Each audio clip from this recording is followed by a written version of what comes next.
देवशयनी एकादशी के बाद समस्त चराचर जगत के प्राणियों का बोझ हमारे भोलेनाथ शिव शंभू पर आ जाता है।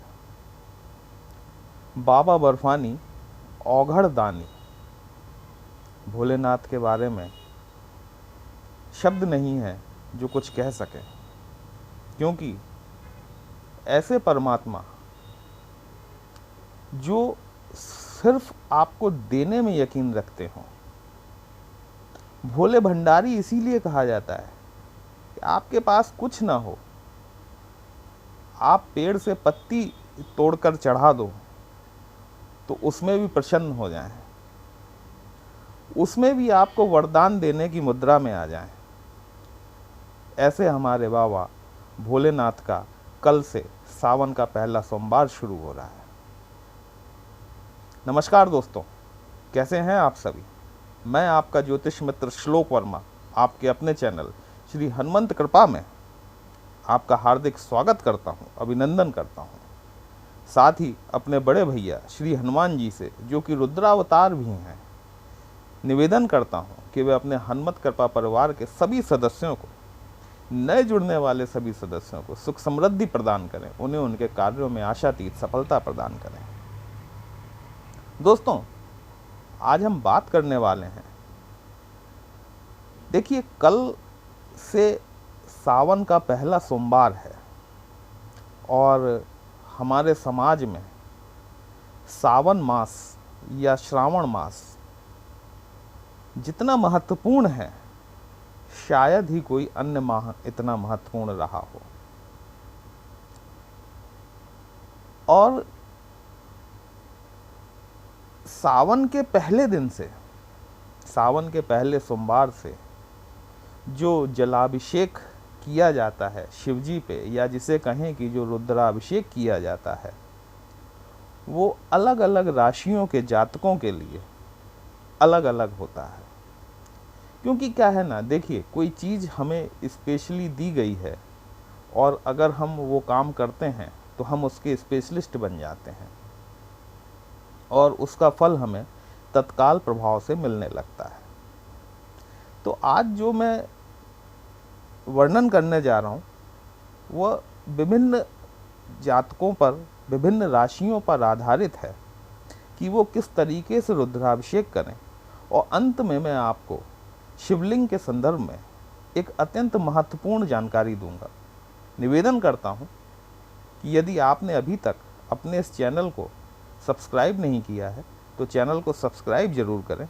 हो सकता है कि वीडियो थोड़ा सा लंबा हो जाए, अंत तक इसे अवश्य देखें, क्योंकि हो सकता है कि आपकी राशि कोई और हो, आपके परिवार के अन्य जो सदस्य हैं उनकी राशि कोई और हो।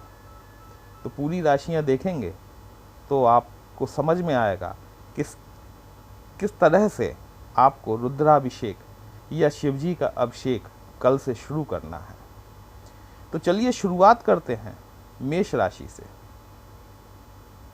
मेष राशि के जातकों को किसी भी प्रकार का फूल हो, किसी भी प्रकार का, लाल, सफ़ेद, पीला, गुड़हल का, गुलाब का, बस कनेर का फूल नहीं होना चाहिए।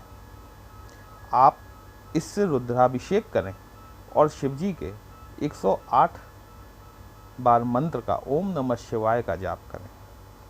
देखिए, जो मैं आपको ये रुद्राभिषेक बता रहा हूँ, ये आप चाहें तो प्रतिदिन कर सकते हैं, यदि आपके पास समय का अभाव ना हो। कोई ज़्यादा वक्त नहीं लगता दोस्तों, और अगर फिर भी अगर आप करने में असमर्थ हैं तो कम से कम सोमवार के सोमवार इसे जरूर करें। दूसरी राशि है वृषभ राशि। आपकी राशि के स्वामी शुक्र होते हैं और दही भी शुक्र का ही प्रतीक है। तो शिवजी को आप दही से अभिषेक करें, उसके पश्चात उनका जलाभिषेक करें। 108 बार ओम नमः शिवाय की मंत्रों का जाप करें।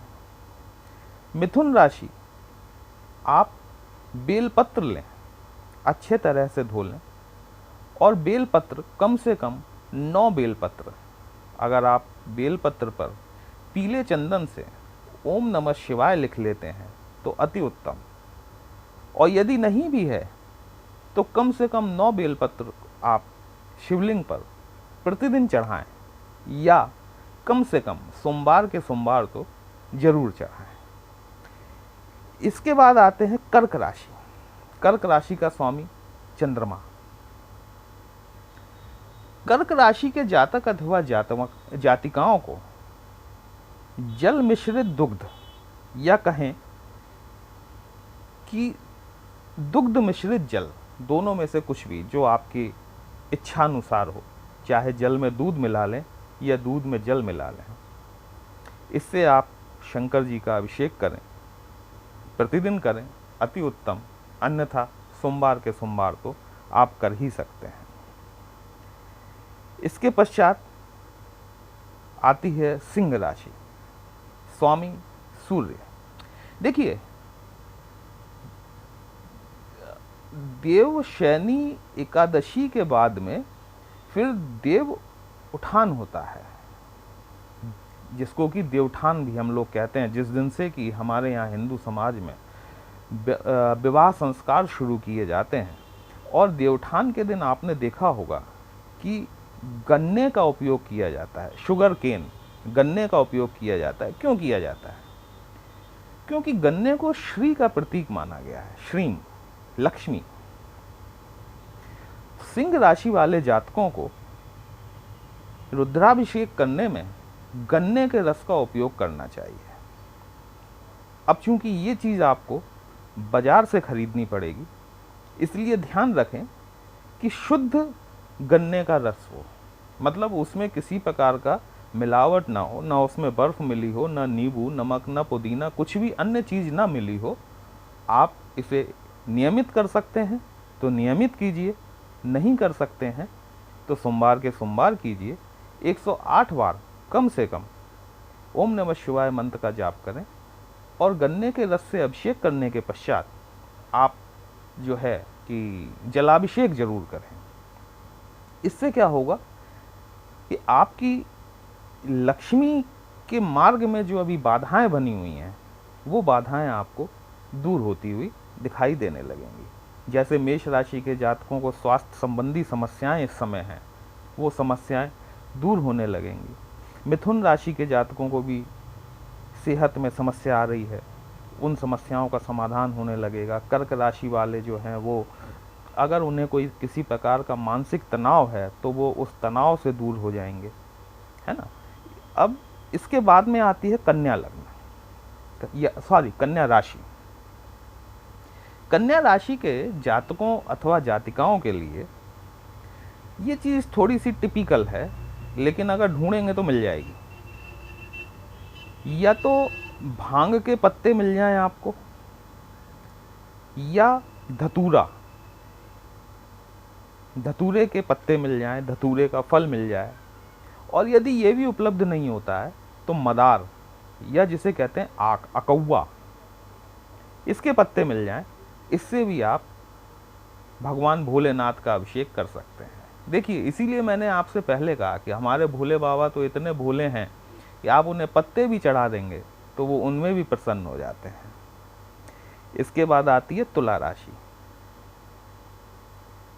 तुला राशि के जातक अगर चंदन के इत्र से, यहां मैं परफ्यूम की बात नहीं कर रहा हूं, मैं इत्र की बात कर रहा हूं, अगर चंदन का इत्र मिल जाए तो सर्वोत्तम। अन्यथा किसी भी प्रकार का इत्र, सिर्फ केवड़ा छोड़कर, केवड़े के इत्र से शिव जी का अभिषेक वर्जित किया गया है। आप बाकी किसी भी तरह के इत्र से, चाहे वो गुलाब का हो, चंदन का हो तो अति उत्तम है, बाकी गुलाब वगैरह कोई भी इत्र हो, उससे आप भगवान भोलेनाथ का अभिषेक कर सकते हैं। इसके बाद आती है वृश्चिक राशि, मंगल प्रधान। आपके लिए जो सर्वोत्तम उपाय है, यदि आप किसी कर्ज की स्थिति में फंसे हुए हैं तो आपके लिए जो सर्वोत्तम उपाय है वो ये है कि आप शिवलिंग का अभिषेक शहद से करें। और शहद से अभिषेक करने के उपरांत जलाभिषेक जरूर करें और 108 बार ओम नमः शिवाय और ओम ऋण मुक्तेश्वराय नमः इन मंत्रों का जाप जरूर करें, क्योंकि वृश्चिक राशि के जातकों पर कर्ज की स्थिति बनी हुई है और इस स्थिति से निपटने के लिए सर्वोत्तम साधन यही है। ये श्रावण मास का उपयोग करें दोस्तों, ये आपके लिए बहुत कुछ सुख सुविधाएं लेकर आया है। इसके बाद में आते हैं धनु राशि। धनु राशि के जातकों को जलाभिषेक करें। इसके बाद में अगर आपके पास में चंदन की लकड़ी है तो चंदन की लकड़ी घिसकर उसका जो लेप निकले उस लेप से आप भगवान भोलेनाथ का रुद्राभिषेक करें। फिर आती है मकर राशि। मकर राशि के जातकों को वैसे भी अभी 7.5 चल रही है। 7.5 के जो कष्ट हैं उनसे मुक्ति पाने के लिए जलाभिषेक करना चाहिए। शनिदेव के लिए आप उसमें जल में थोड़े से काले तिल मिला सकते हैं और इस जल से मतलब काले तिल मिले हुए जल से आप रुद्राभिषेक करें। निश्चित तौर पर आपको समस्याओं में कुछ ना कुछ राहत अवश्य मिलेगी दोस्तों। इसके बाद में बात करते हैं हम कुंभ राशि की। कुंभ राशि के जातकों को 11 बेलपत्र, जिन पर कि अगर आप पीले चंदन से ओम नमः शिवाय लिख सकते हैं तो अति उत्तम, नहीं है तो सिर्फ 11 बेलपत्रों से आप भगवान भोलेनाथ को अर्पित करें, उनका अभिषेक करें और ओम नमः शिवाय 108 मंत्र का जाप करें। मीन राशि वाले चंदन से अभिषेक करें। अगर आपके पास में चंदन की लकड़ी है तो आप उसे घिस सकते हैं और घिसकर उसके लेप से पहले जलाभिषेक करें, उसके बाद में शिव जी को चंदन अर्पित करें। आपकी मानसिक समस्याओं का, जो भी आपके तनाव के कारण हैं, निश्चित तौर पर स्थायी हल निकलेगा। अब अगर इजाज़त दें तो एक छोटी सी कथा सुना दूं। मन है कि भगवान भोलेनाथ से संबंधित कथा है, अगर आप लोग सुनना चाहें कि हम इंसानों ने भगवान भोलेनाथ को भी कैसे बेवकूफ़ बनाया। कहते हैं कि एक बार एक आदमी भगवान भोलेनाथ के पास पहुंचा। बोले, बाबा आपके पास में ज़मीन है, मुझे खेती करनी है तो मुझे ज़मीन दे दीजिए, बंटवारा फसल का आधा आधा हो जाएगा। औगड़दानी बोले ठीक है। बोले, महाराज पहले ये बता दो कि फसल में कौन सा भाग लोगे आप। बोले, जो तुझे देना हो वो दे देना। बोले, अच्छा। आदमी बोले ठीक है, ऊपर वाला भाग मेरा, नीचे वाला भाग आपका। ठीक है। भोलेनाथ अपने ध्यानस्थ थे। बोले ठीक है। बोले, ऐसे नहीं महाराज, त्रिवचन दो। बोले, दिए, जा। आदमी चला, उसने गेहूं बो दिया, व्हीट, गेहूं अपना काटा और ले गया और नीचे का जो डंठल था वो भोलेनाथ को पहुंचा दिया। भोलेनाथ बोले, यार बताओ, बेवकूफ़ बना गया, चलो कोई बात नहीं, अगली बार फिर देखेंगे। अगली बार आदमी फिर पहुंचा। बोले, प्रभु खेती करनी है, ज़मीन दे दो। बोले, हाँ बिल्कुल ले ले, लेकिन जो है पिछली बार जो तूने किया इस बार नहीं करने दूंगा। इस बार नीचे वाला भाग मेरा और ऊपर वाला भाग तेरा। नहीं, गलती हो गई, सॉरी। हाँ, भोलेनाथ बोले कि इस बार ऊपर वाला भाग मेरा और नीचे वाला भाग तेरा। बोले, ठीक है महाराज, ये भी मंजूर है। आदमी ने आलू बो दिए, अपने आलू लेके चला गया।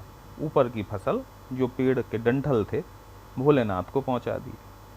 भोलेनाथ फिर आश्चर्यचकित हो गए। बोले, यार मैं फिर धोखा खा गया।